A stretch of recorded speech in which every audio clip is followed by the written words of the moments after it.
Hello and welcome to 3D Printronics. This part has been printed in two different materials. The white color part has been printed in PETG. The red color part has been printed in PLA.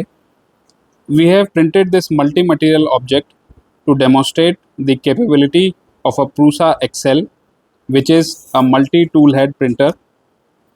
In theory, PLA and PETG does not bond very well with each other. Hence, we can use either of them for printing the support structure and main part. This print looks almost perfect.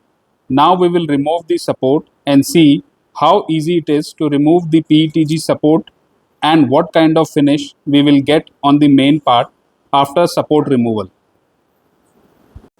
You can see the finish is almost perfect as if this was printed flat on the build plate.